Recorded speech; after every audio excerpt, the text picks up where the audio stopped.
International Movement of Catholic Students, Parks Romana, Asia Pacific. This year, the theme for the season of creation is a home for all, renewing the oikos of God. I would like to welcome Ms. Jyoti Periyar to deliver the welcome address on behalf of the International Movement of Catholic Students, Parks Romana. Thank you. Over to you, Jyoti. Thank you, Abhijit. Hello, everyone. This is me, Jyoti Pariyar from Nepal. Distinguished facilitator, respected animators, senior, and my dear friends. Namaste. This is me, Jyoti from Nepal, one of the member of IMCS Nepal. As you all know, we are celebrating this month as a season of creation from 1st September to 4th September 2021. On behalf of IMCS Asia Pacific, and Laudato Si, I used to pay my respect to all the people around the world and also acknowledge that in my countries, COVID-19 is passing a particular threat to their health and well-being. We all know that all things work together for the good of those who love God. Romans 8 chapter 28. So, on behalf of IMCS Pax Romana Asia Pacific, it is my great pleasure to welcome our speaker, Father Jojo Fung SJ from Philippines, and our two students from Nepal, Miss Titi Ghale and Miss Christina from Indonesia, members of IMCS Pax Romana, and all like-minded people around the globe. Celebrate and be committed to protecting the orchids of God. Let's join our hands together to contribute to protecting Mother Earth. I once again welcome you all. Thank you.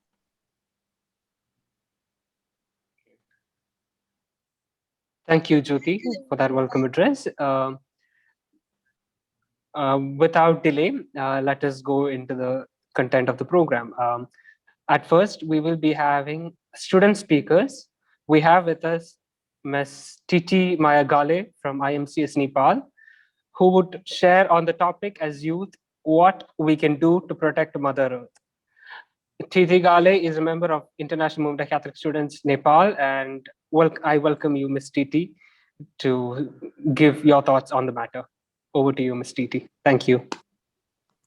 Thank you, Abhijit. Hello, everyone. Greetings from Nepal.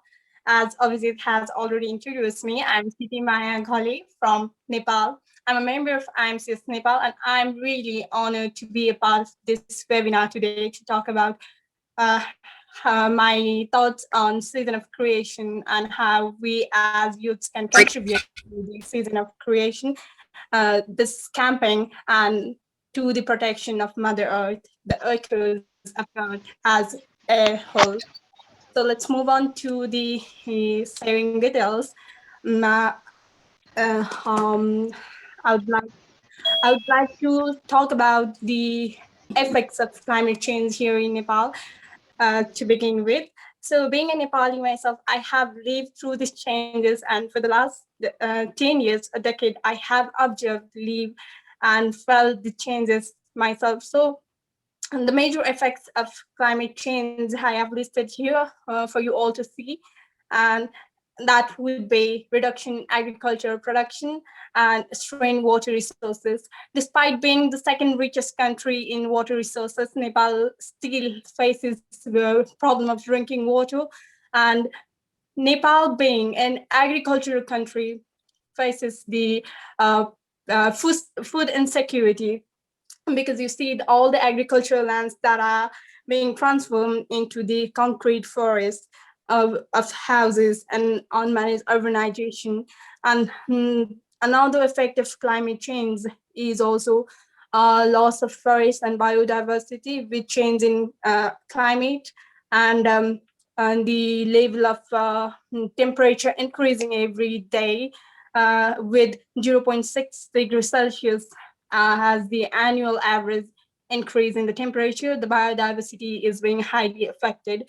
And I always thought that being able to get your name written on Guinness Book of World Records was a thing of pride. But seeing the third point here, it is a moment of sadness and grief here, because now At this date, Nepal holds Guinness World Records for highest altitude where microplastic is found. The Everest Base Camp is now completely full of plastics and human waste, so that makes it the highest altitude where microplastic has been found. So that is the level the pollution has reached. And another one, Nepal being 15% mountainous region, another problem that we are facing would be avalanche and shrinking glaciers. With the increase of temperature, as I stated earlier, the average shrinking of glacier has been like 30 meters per year. With that, it won't take that long time for the glaciers to reach the villages and destroy the human life there. Another is erratic rainfalls, floods, landslide, drought, forest fire, and uh, uh, the recent event that happened here is that the monsoon here is so extreme now. With the change in climate, it is not as regular and as moderate as it used to be earlier. When we talked about our capital or our regions, mountainous regions and the hilly regions of of the country, the nation, we used to say that the uh, climate weather here is moderate, neither too cold, neither too hot. But now the weather, the climate is creating a havoc everywhere, floods, landslide, death, and drought. Another one is forest fire. With drought, there is no water, and the humidity being low, the forest fire is increasing, and so many acres of forests have been destroyed in recent forest fires. And from the place we are here in, you could see the forests burning, and that was so sad to see. Another one would be air, soil, and water pollution. And here I have highlighted food pollution. Um, by food pollution, I mean the literal food pollution. The food we eat, even though we buy it labeled organic from the market, the seeds that go into the soil and then come out organic, just the label, that is not even organic.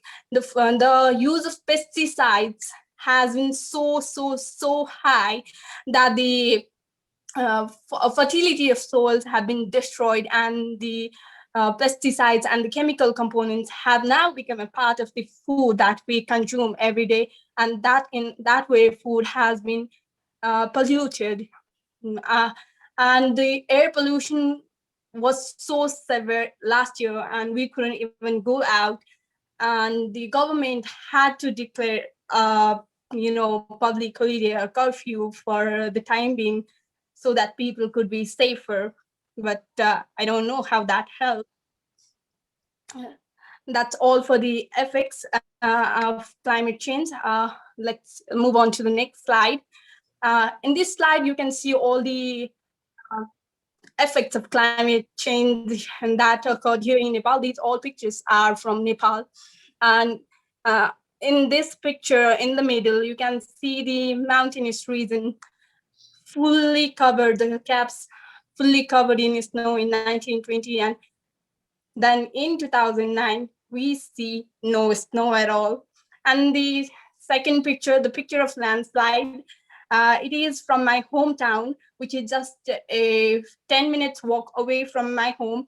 And that yellow house you see there, behind that house used to be my aunt's house, and it got covered with the landslide and destroyed, and 2 people killed, because this area used to be a fountain, a way for fountain, and the fountain had dried up for several years, and people had occupied the land and had built their housings and all, but nature took its course, and then with severe and extreme monsoon, there was the result.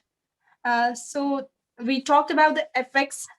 Now with the problem, let's go on to the cause of the problem.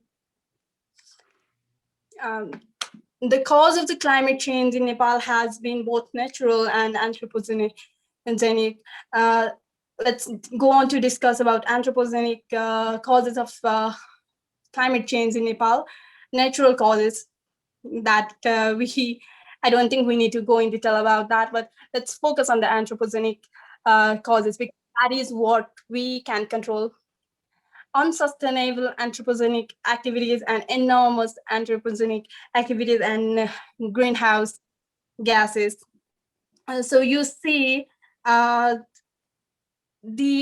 human activities have always been disrupting the course of nature, and enormous the release of greenhouse gases all come from our pollutant lifestyle.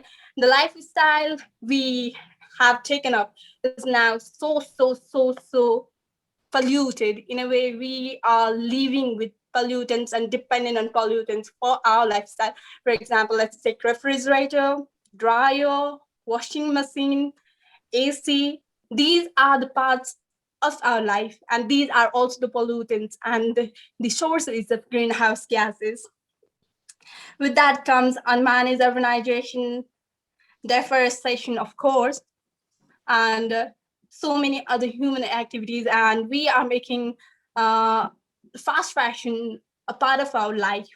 With that also comes many tons of fabrics, fabric wastes, and much more. The chemicals, the dyes, we are polluting it with our lifestyle. And then another one is the cause of climate change here in Nepal would be lack of adequate fund. When I was preparing for this sharing session, I had asked my friends about what we could do as youths.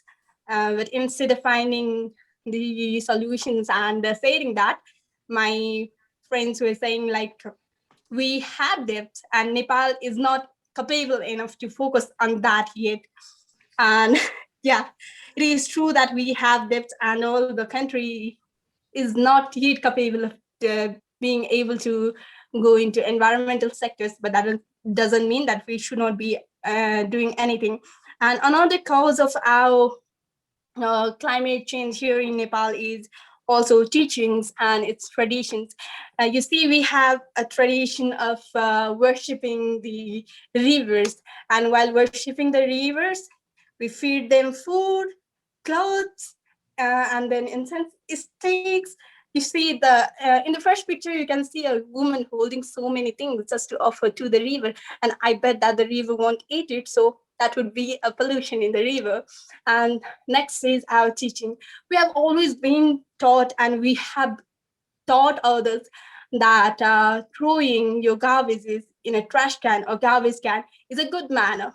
But we never bother to teach where that garbage that we throw in the garbage can or trash can goes.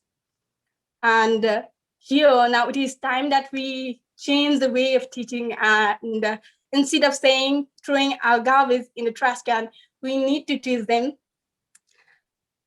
using things that are sustainable, that are eco-friendly, is a good manner. And let's go on to move on to what we can do as individuals in the next slide. So, as youths, there are so many things we can do. The roles that we can perform as youths to protect the echoes, the home of God that He created for us to live in. So, in a way, I like to think to myself that God has just given His home for us to live in for free without any rent. But that doesn't mean that we don't have any duties towards our landlord to protect his house. So first way of protecting the orcas of God would be changing our own pollutant lifestyle.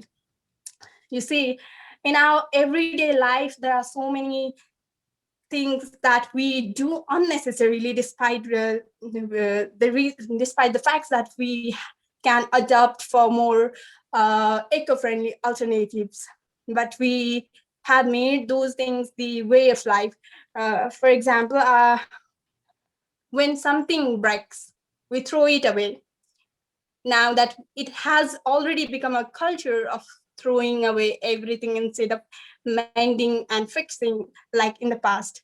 Let me show you an example of how we can make it a daily part of our life.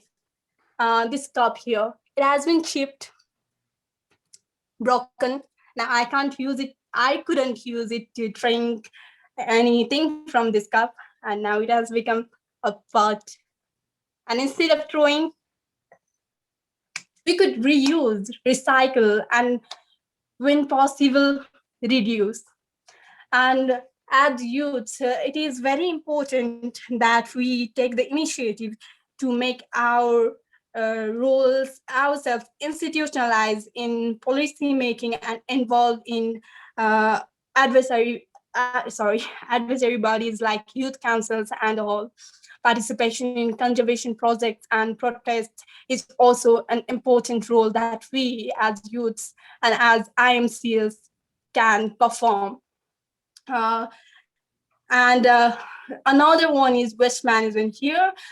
Waste management is a major problem here in Nepal because uh, you see, we don't have the culture of sorting out waste, disposable, non-disposable, recyclable, and non-recyclable. We don't do that. The garbage truck comes here every Sunday morning. We put all our garbage in one bag. We throw it. The garbage truck takes it, and we think that's the end of our problem. But we fail to realize that is not the end of our problem. The waste goes away from our home, from the place we stay, but it doesn't go out from the earth.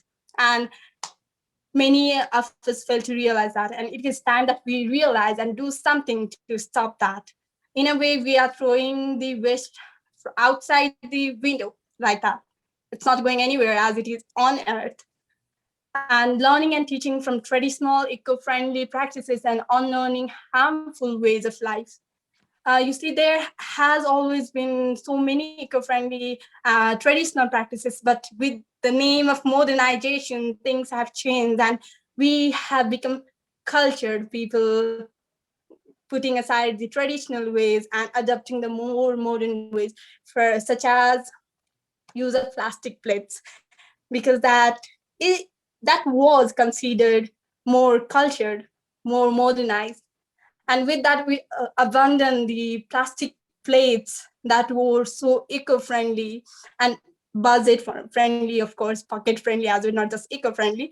And now we should be learning and relearning those traditional and eco-friendly practices and teaching as well, and unlearning harmful ways of life, like just adopting harmful ways of living just in the name of modernization. Let me give an example here. I will talk about fast fashion again because I think that's a very, very, very, very crucial uh, topic here.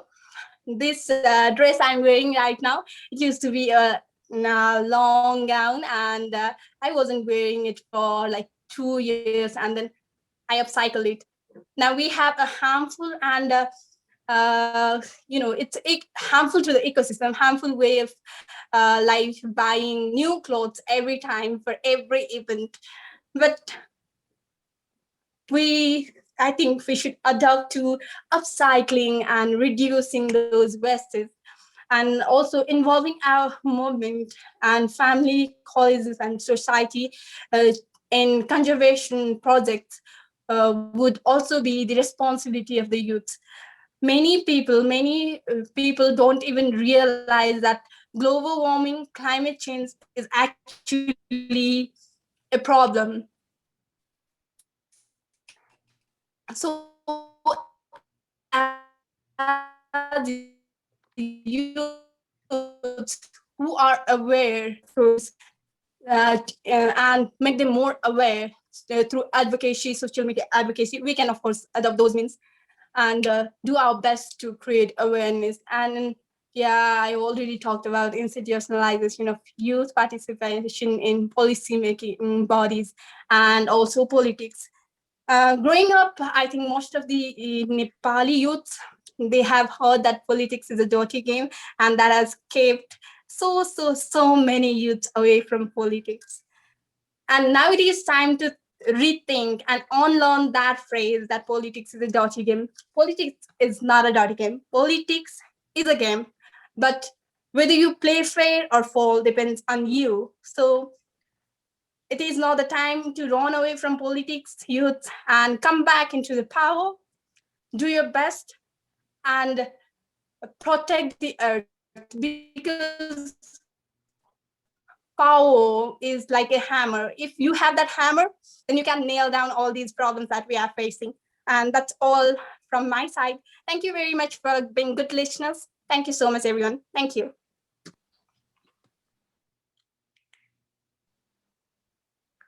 Thank you, Miss Titi, for sharing your ideas on how the youth, how we can reduce the impact of the climate change by active participation.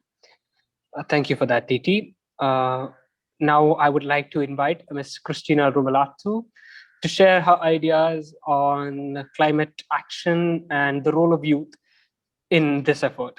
Thank you for that, Christina. It, yeah, over to you, Christina. Thank you. Thank you, friends, for having me. Hello, the President of International Kakak Eka, Kakak Jojo, Kak Anggi, Titi, and all participants. Thank you for allowing me to sharing with all of you. Mother Earth, who is as common home, is suffering because of climate crisis. And air pollution is one of factors that influence it.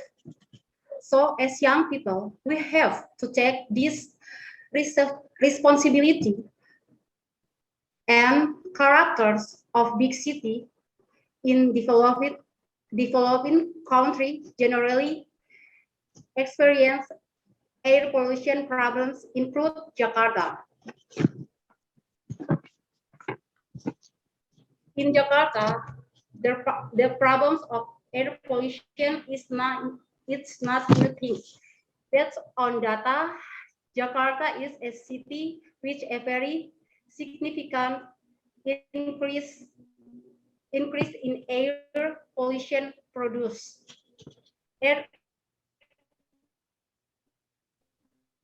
Air quality in Jakarta is at category or not yet classified as good. Based on data of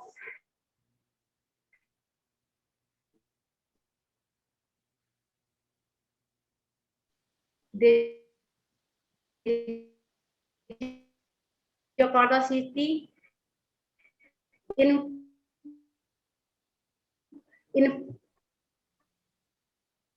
Environmental Agency, industrial combustion 8% and domestic combustion 8%. Next.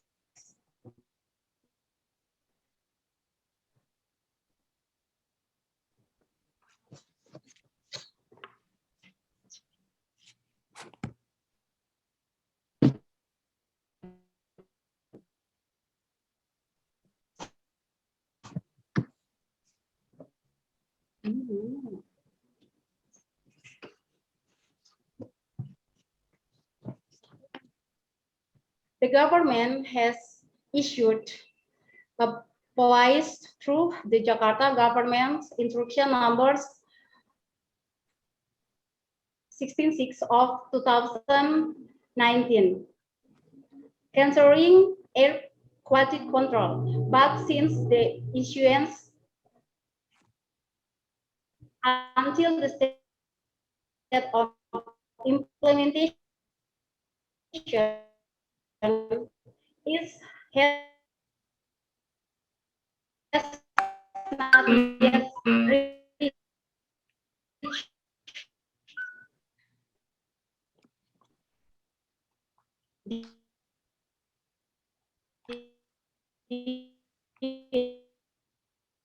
expected result. And although the government filed the law which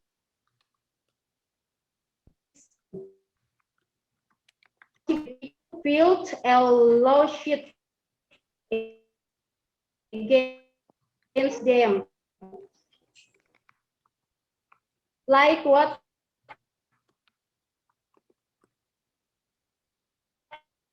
has been done.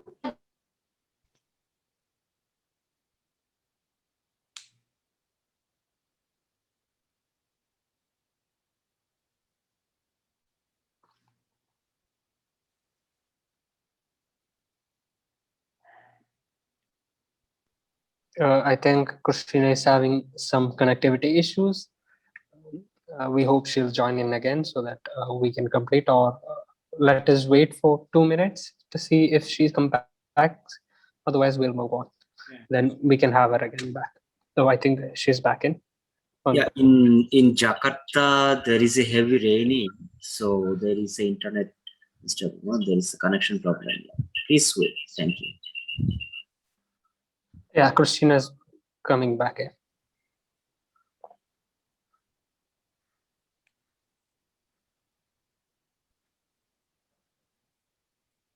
Yes, Christina.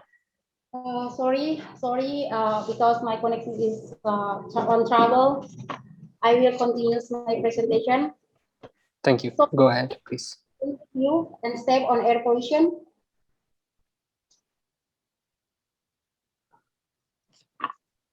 As our mission is to become the agent of social change that involves and siding with oppressed through the regeneration of populist intellectual which imbued with Catholic values that realize the importance for social justice, humanity, and true brotherhood. There are some steps that take under concern for the environment problems. In this case, is air pollution problems.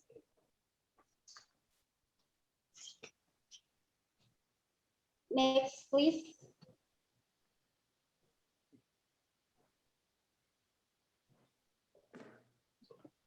In the context of national of members consultative assembly, which took place in Ambon, Maluku in 2020 ago, agreed that environmental issues would be the strategy issue to be voiced.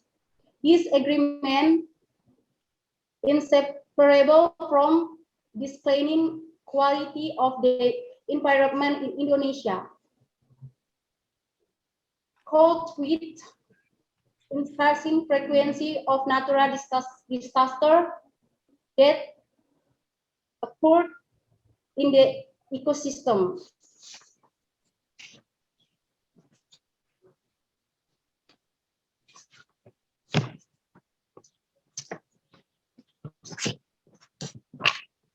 The spirit of PMKRI actives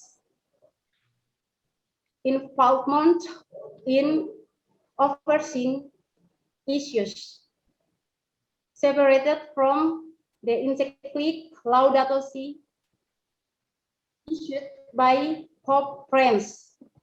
This is encyclic told more about making the earth and common home that must be great and graded. There's a several cause and infestation for mankind to pay more attention to environmental sustainability. Next.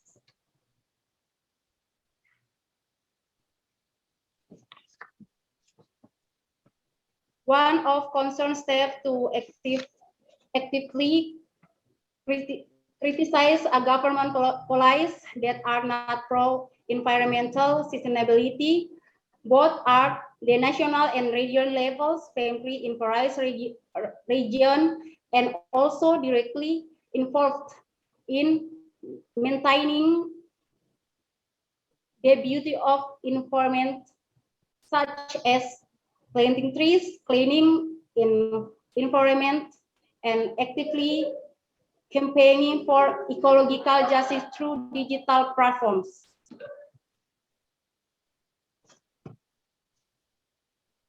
For the contest of Jakarta, PMKRI Center Jakarta branch through the working paper of chair of the Presidium of Center Jakarta branch are concentrate of several issues, and one of them is the issues of ecology. This working paper is then formulated in the form of work program.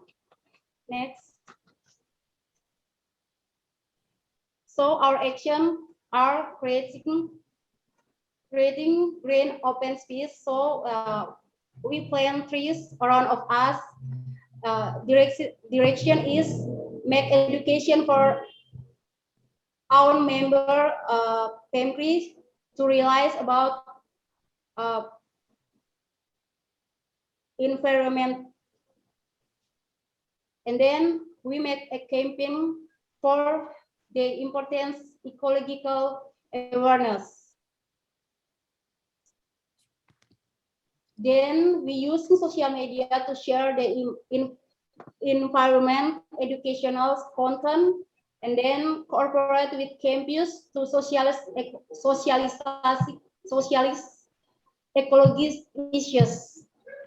And then we collaborate with other student organizations to analyze the instruction of Governor of Jakarta number 166 of 2019 regarding air control. Next. This is picture of our activity. So this is my presentation from PMKRI. Sorry, because my English is not good. Thank you, Abi, and all members. Thank you, Christina. That was wonderful. This was Christina from PMKRI Indonesia. We are glad to have heard your thoughts on the matter. We're very grateful for you coming here and sharing your thoughts. Next, we have the main session of the webinar. We have the privilege of having with us Father Jojo M. Fung, the International Chaplain of the International Movement of Catholic Students, Pax Romana. He will be speaking on the theme of this year's season of creation, a home for all, and renewing the oikos of God. Over to you, Father. Yeah, thank you. Thank you. Hold on now.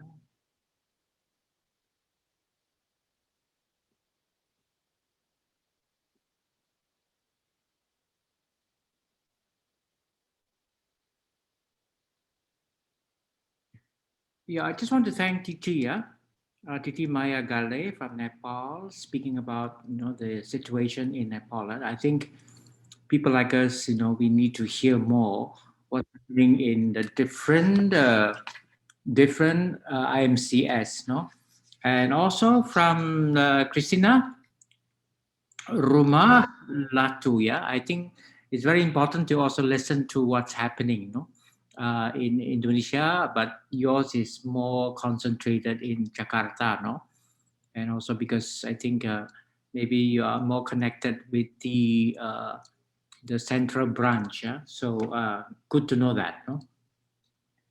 I just want to mention for our knowledge what's happening at the global level. Yeah, at least in the September UN General Assembly, there are two presidents who talk about climate change because they need to participate in the COP26 or Conference of Parties, COP, no?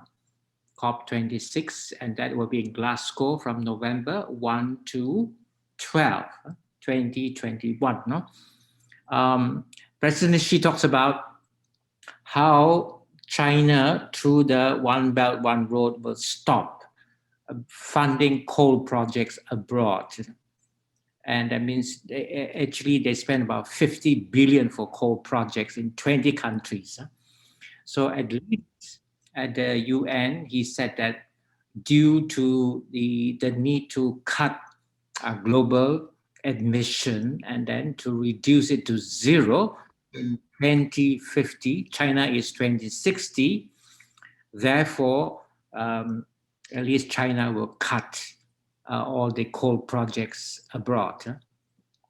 Also at the UN General Assembly, President Biden said he will increase the climate finance to developing countries to $11 billion. Well, I don't know. I don't think Jakarta will get it. I don't think Nepal will get it. But they're making promises, yeah. At least Biden. The critic like Tom Berg and then Mikala Lodge, they're saying that climate financing should be for women, for indigenous people, you know. And because this year that there are not enough delegates to come for the Glasgow, Scotland COP26, it should be postponed. So I think it's very interesting to really find out what's going to happen. I like the fact that you address what we call the Nepal registered the highest plastic, highest altitude where microplastic is found. No? Yeah, thank you for saying that. No? And also in Jakarta, the air pollution measures at 152. I look at the picture and then I know that the pollution is really bad. Yeah, so if we talk about air pollution, climate changes, 11% of the greenhouse gas emissions are caused by human activities, which actually Titi mentioned. She used the word anthropogenic, no? That means referring to human actions or human activities. But the main one that contribute about 11% of the greenhouse gas emissions around the world is actually deforestation, compared to the emissions from all the passengers vehicles or cars on the planet. So 11% is due to deforestation. You cut down the trees, there will be erosion, according to Titi, which is true, near her home. She shows the picture where there's a yellow house, which belongs to her auntie, and then 2 people were killed. There will be soil erosion, definitely. But more than that, due to deforestation, then there will be what we call desertification. No? The land will become dry, and too dry, it becomes desert. So, so I'm glad that there is this proposal to plant trees, or we call it reforestation. No? So I would like to advocate very strongly about reforestation or planting trees, which is also advocated by PMKRI. PMKRI. Yeah? So I think this is important. No? I hope IMCS International and then Asia Pacific will take part in the tree planting projects. There is a body called Jesuit Refugee Service who wants to partner actually the students of Asia Pacific in order to plant more trees, at least 40,000 trees. And then BCSM has a good record of planting trees. So I hope that at least one IMCS from Asia Pacific will partner the Jesuit Refugee Service. Now, there is such a thing called the Great Green Wall, which is the biggest living mega project in the world in Sahara, which is in Africa. So I would like to show you this video so that at least we get to understand what is being planned in terms of doing this. No, let me see whether I can share this.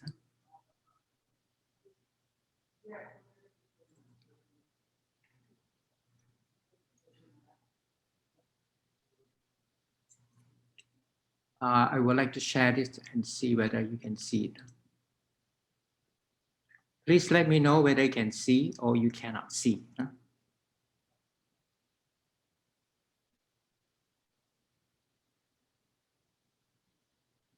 Fact, whenever a woman starts to like a guy, there's almost always a moment where she'll pull back. In this nation's coast, China's capital is choking in its worst pollution of the year. 5% of species will become extinct. Sea levels rising, glaciers melting. Climate change is a very real threat to humanity. An international panel tasked with studying climate change by the United Nations recently released its 6th assessment report, and things aren't looking great. They predict that humanity will warm the Earth's climate by 2 degrees Celsius by 2080 unless radical change is undertaken right now. Thankfully, there is hope. Across the globe, changes are taking place. And on the southern edge of the Sahara Desert, work is currently being done on a revolutionary green initiative that, when completed, would become the largest living megaproject on the planet. That's right. Today, we are tackling the Great Green Wall. Before we continue, make sure to subscribe to Top Luxury. Let us know in the comments below what your country is doing against climate change. The Great Green Wall is a massive environmental project being undertaken in the Sahel region of Africa, on the southern tip of the Sahara Desert. The Sahel is a transition zone of the Sahara and consists of parts of 10 African countries: Senegal, Mauritania, Mali, Burkina Faso, Algeria, Niger, Nigeria, Chad, Sudan, and Eritrea. This region is one of the poorest in the world. And in addition to that, they are also dealing with the strongest effects of climate change. The climate in the Sahel is dry, arid, and extremely hot. While there's not a significant amount of rainfall anywhere in the Sahel, the northern half, the half that's closer to the Sahara Desert, receives far less than the southern half. But the small amount of rain that the region receives mostly comes down as extremely heavy rain, a phenomenon that is made much worse by climate change. This can lead to massive flooding, as the dry soil cannot absorb the large amount of rainwater. Although the winter is generally colder, the Harmattan winds, which run through the Sahara, often bring incredibly dangerous dust storms, massive sand accumulation, and a harmful reduction in air quality. But this extreme weather isn't the only challenge facing the Sahel. Another major issue is overgrazing. Many people of the Sahel are semi-nomadic, meaning that they travel around raising livestock and farming based on the season. While this sounds like a solid system, growing populations have led to overgrazing, which means there is not enough food for the animals in the area. Finally, there's perhaps the biggest problem of all: desertification. Desertification is the process by which fertile land becomes desert. Generally, it results from things like deforestation, drought, or bad farming practices. This is happening in the Sahel region as we speak, and it makes all the issues we've spoken about much worse. But this has been going on for at least the past 100 years. Some statistics suggest that the Sahara has expanded by at least 250 kilometers to the south since 1900, an area of 500,000 square kilometers, which is roughly the size of California. That's a massive amount of land. Another bad example is the case of Lake Chad. This once proud body of water has shrunk by over 90% since the 1960s. This has been caused both by climate change and the rampant overuse of the lake by humans. The lake borders 4 countries: Chad, Nigeria, Niger, and Cameroon, and the impact on the locals has been catastrophic. Land conflicts, mass migration, and wildlife dying off have all directly resulted from this ecological tragedy. It's pretty clear that many of these issues are worsened by climate change, especially in the context of the UN Committee's report. According to their data, if we make no changes, 40% of the Earth's land area is at risk of desertification. That's a shocking number. So far, we've painted a pretty grim picture. It may seem like there's no hope. Thankfully, there are people around the world working to reverse the tide of climate change and desertification. Some of these people are trying to create the largest living structure on the planet, 3 times the size of the Great Barrier Reef, Africa's Great Green Wall. The Great Green Wall is a revolutionary project aimed at reducing the impacts of climate change in Africa. It will cover the Sahel region, which we've told you about throughout this video. The wall is intended to consist of roughly 100 million trees and span over 8,000 kilometers across the entire width of Africa.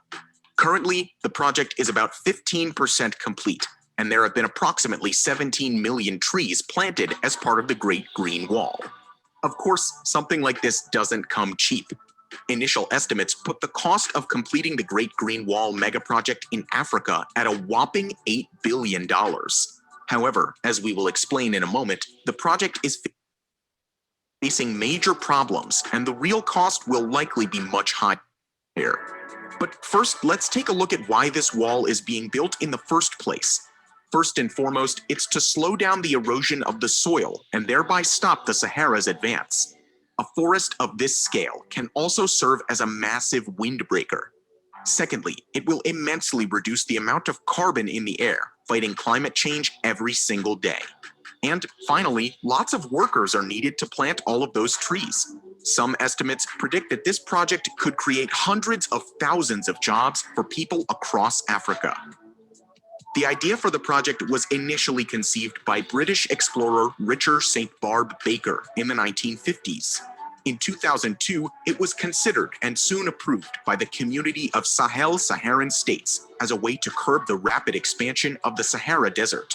In 2007, it was also endorsed by the African Union. In all, more than 20 African countries are participating in the project. Additionally, there are a number of corporate and international partners who have since signed on to help. Sadly, the Great Green Wall is facing many roadblocks. The project was initially slated to be completed in 2030, but it's looking more and more like that's unrealistic. To start with, it's way behind schedule. According to its own website, the project is only 15% complete. That's 14 years into the initiative, with only 9 to go before its original 2030 deadline. Not enough trees have been planted during this time, and not enough land has been reclaimed from the Sahara. The largest issues are a lack of proper management and insufficient funds. An extra $14 billion of pledged funding gave the Great Green Wall a much-needed cash boost in March of 2021, but even that... So I stopped that because I just want to let you know that from PMKRI, actually, Christina was sharing that there's a picture of some members planting some plants. I think that's a good start. So you're not alone because there's a bigger project out there. And then there's a mention about using traditional methods, which I like very much. But while we do engage in traditional practices, which I'm going to show you that is done in India, is called permaculture. Now, this is a great practice because it's traditional. It helps especially in the peoples, to really improve their life of poverty. So, but also I think we also need to engage in what we call green politics. Green politics is to enable communities in the rural area living in poverty and much affected by climate change, especially drought, and then infertile soil or rocky soil or desert soil.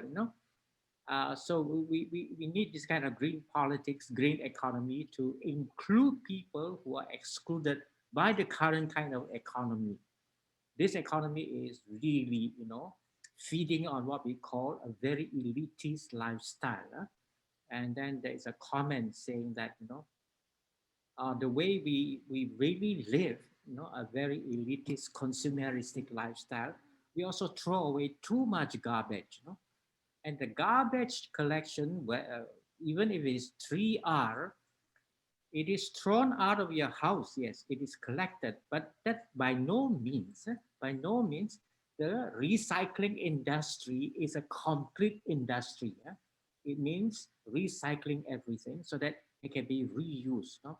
In fact, that industry may not be complete in itself, and it may not be successful because they are underfunded by the government. So I think the green politics is important to hold the government, like in Jakarta, for instance, because the MPA signed what we call the Resolution 66. You must hold the government leaders accountable, or the local leaders accountable.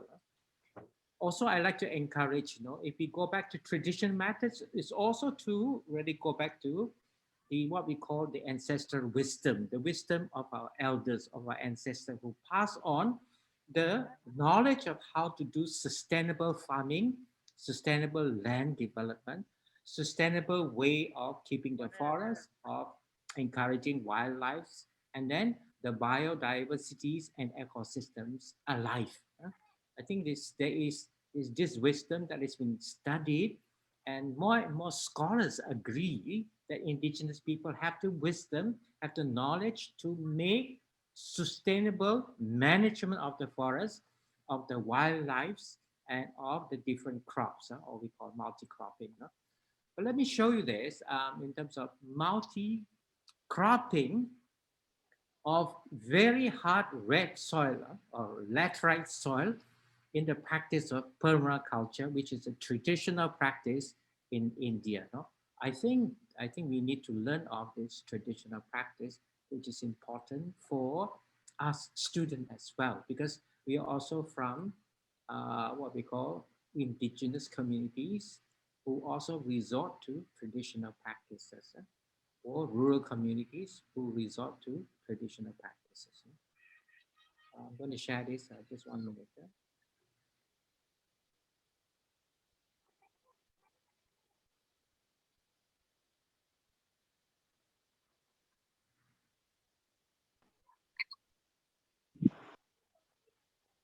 Abhishek, how much time do I have? Maybe it's the last video.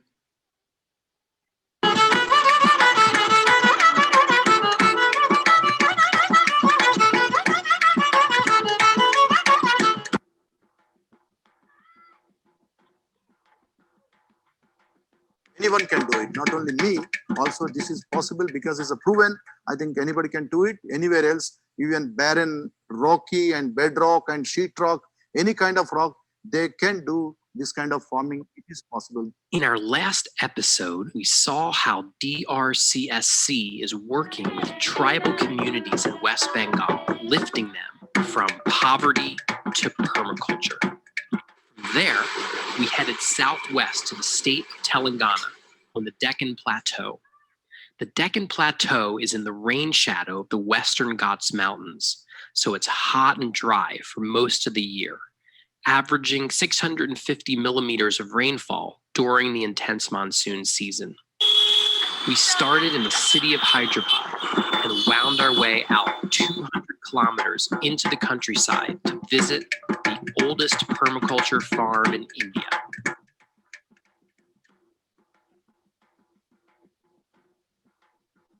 How are you? Fine. Good to see you. Hi. I'm here with Narsana and Padma Kapila, who are the founders of Aranya Agricultural Alternatives and the Aranya Permaculture Farm. Aranya Permaculture Farm was founded in 1999, but Narsana's introduction to permaculture was as a younger man in 1987, when Bill Mollison, the Australian revolutionary designer who coined the term permaculture, showed up on the Deccan Plateau to meet with Narsana's guru, Dr. Venkat. We're in India in the southern Deccan, about 2 hours by road north of Hyderabad. Young Narsana was a revolutionary himself, working for social justice and equality.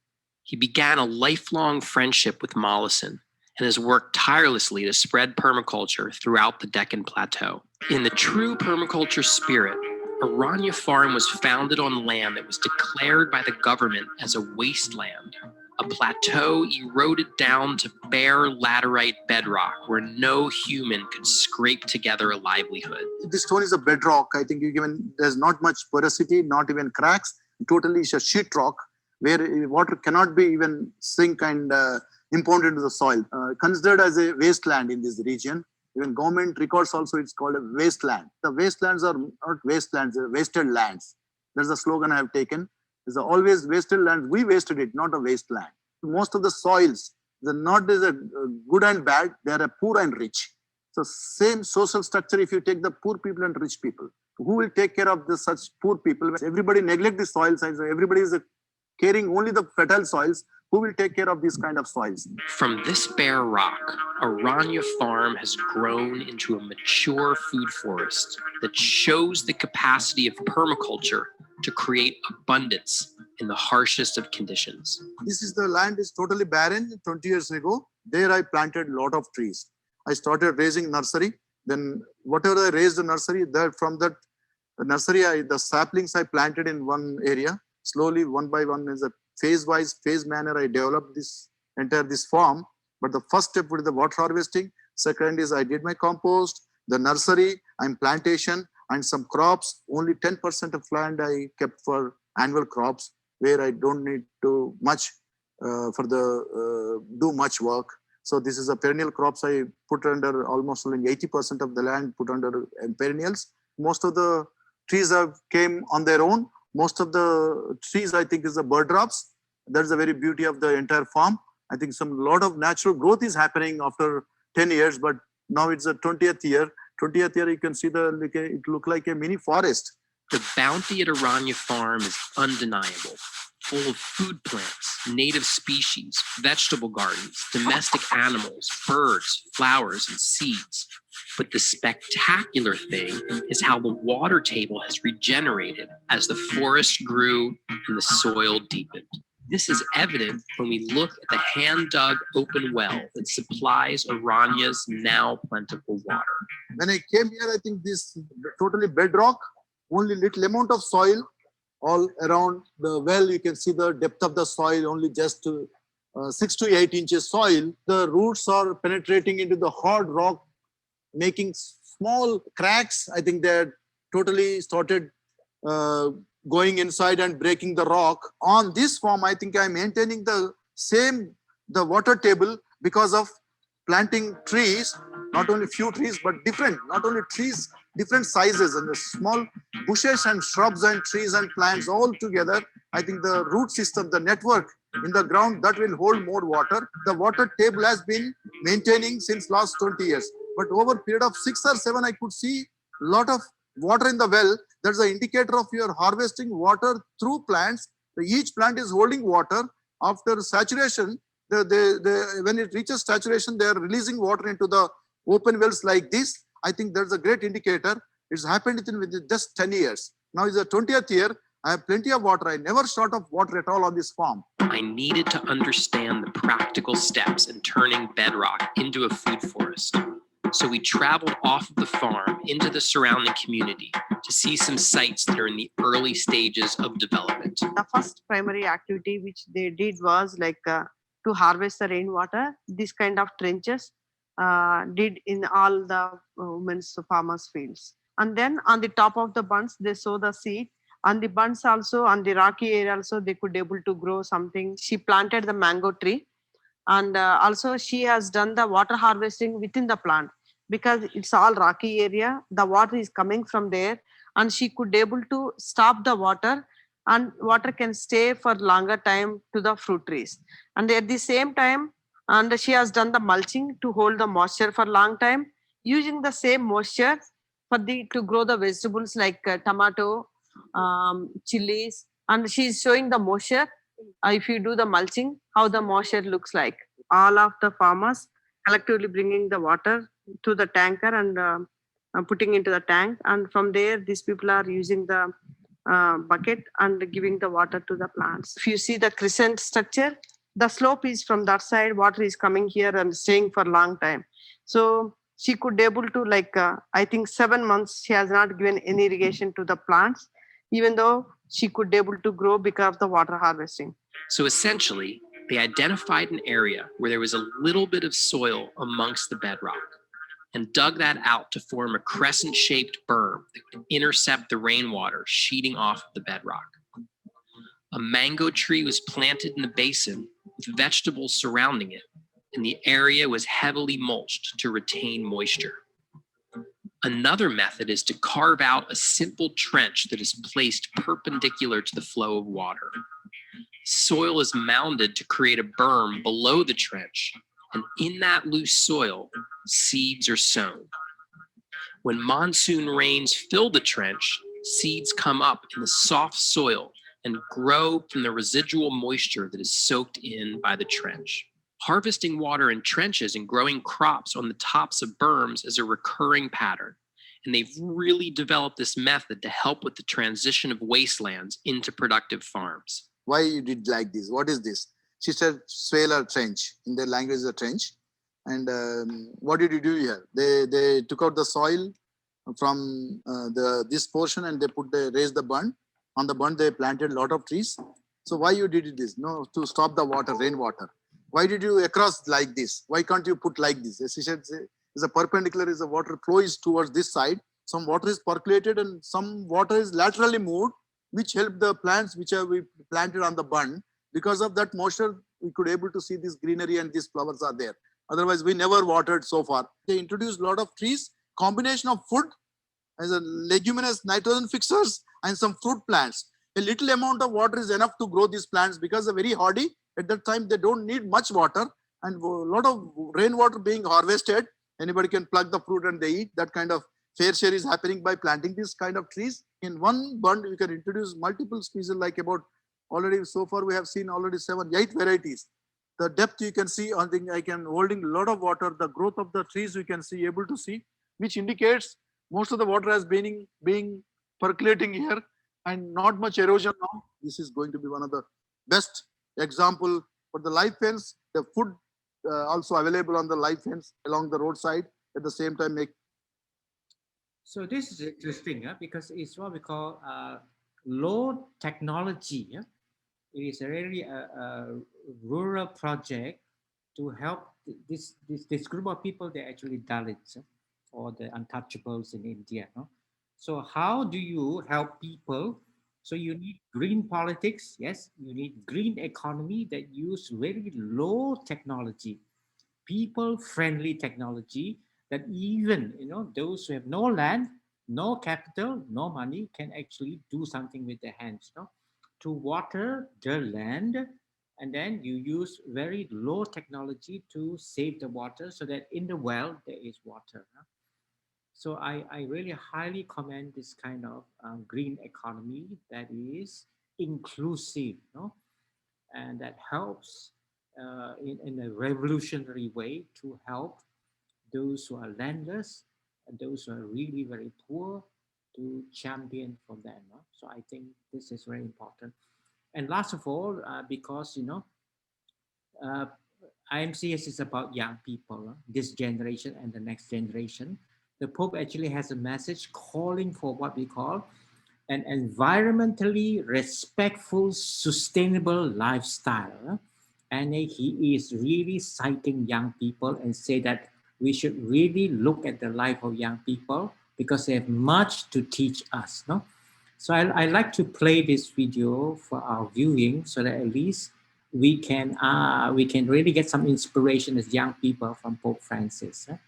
So let me play this as my last video for everybody. Just 1 minute.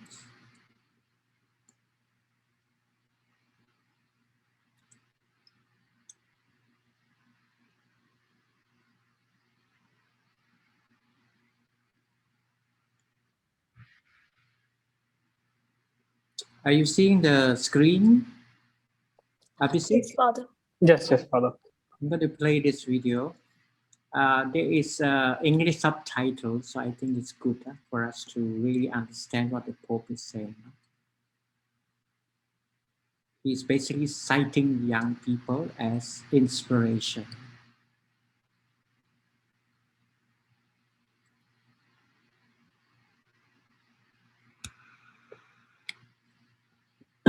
mejora ambiental y mejora.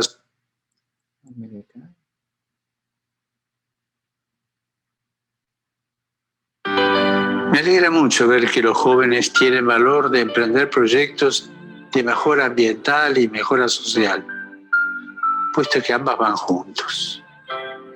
Los adultos podemos aprender mucho de los jóvenes, pues en todo lo que tiene que ver con el cuidado del planeta, los jóvenes están a la vanguardia.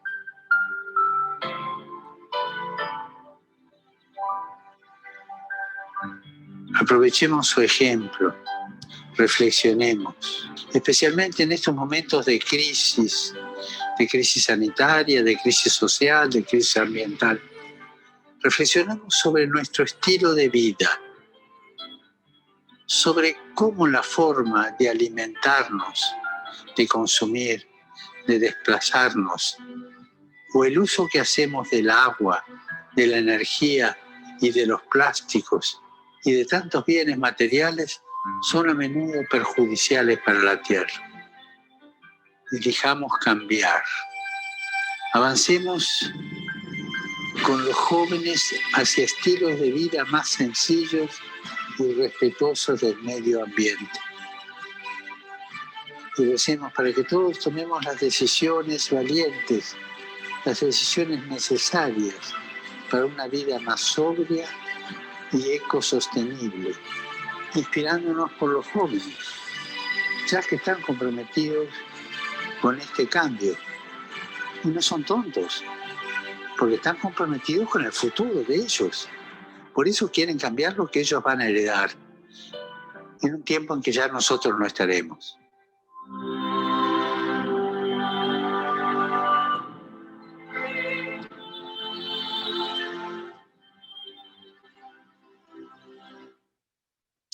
So, okay. So this is to congratulate you because you are the young energy. You are the green future. You are the green economy that we hope for. You are the green politics that we want you to engage in. So the world becomes peaceful, just, inclusive, and green and sustainable. So with that, I salute you. I thank you. And then I continue to encourage you. Thank you. God bless.